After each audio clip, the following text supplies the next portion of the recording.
Asalaamu calaykum waraxmatullaahi wabarakaatu. Kusoo dhawaada channel. Maanta waxaan doonayaa inaan idiin soo bandhigo waxyaabo yar oo iska qosol qosol. Waxaan ugu talagalay maanta oo kale ama weekii hal mar inaan program yar oo iska comedy ah ama iska qosol ah oo dadka ka farxiya aan soo gudbiyo. Marka waxaan ka codsanayaa dadka aan siiba asxaabta nahay Facebook iyo YouTube iyo wherever aan saaxiibada ku nahay iyo saaxiibada caadiga aan isnaqaanaba wixii sheeka ee qosol badan ee aad la kulanteen ama qof kuu sheegay ama adigaba kugu dhacday ii soo gudbi si aan dadka oo dhan ula wadaagno. Maanta laakiin waxaan kusii bilaabayaa waxyaabo yar oo dhacay bilihiina soo dhaafay. Sidaa la socotaan Ingiriiska waa tii ay ka dhacday shidaal la'aanta.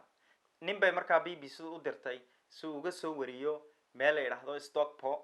Ninka ay dirtay magaciisa iyo sida isugu soo beegeen xaaladii taagneyd ayaa markaa dadka ka yaabisay. Ninkuna waa ka magaciisa waxaa la yidhaahdaa sida halkaa idinka muuqata Phil McCann. Phil McCann odhaahdii magaciisa ama dhawaaqeeda adigu dhahaysay ama aad maqlaysay iyo waxay yeelanaya Phil McCann tii caadiga ahayd ee Phil iyo Can kii caadiga ahayd petrol can hadday noqoto.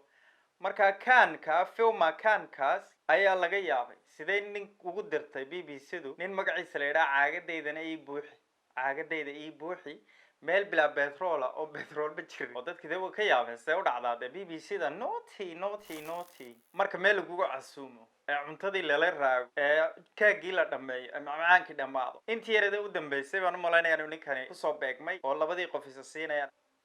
Marka waa kan inay daacadu dhacday waxaa laga soo shaqayn yahayna waxa ku cadaynaysa siday maaragtay ay u naxeenba. Tanna waxa weeyaan dadka America degan baa la weydiinayaa goorma ugu dambeysay America inay khatar ahayd. Nin ka mid ah dadkii Amerikaanka ahaa oo uu wareysanayo nin Chinese ayaa mahmaah odhanaya bal ila dhageysta. That was awesome. A few hiccups along the way, you know. Like they say,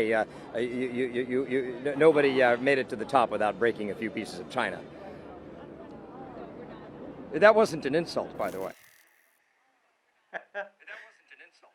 Meel lama gaadho ilaa wax Chinese la sii burburiyo. Ninka wareysanayana waa Chinese, waa licas.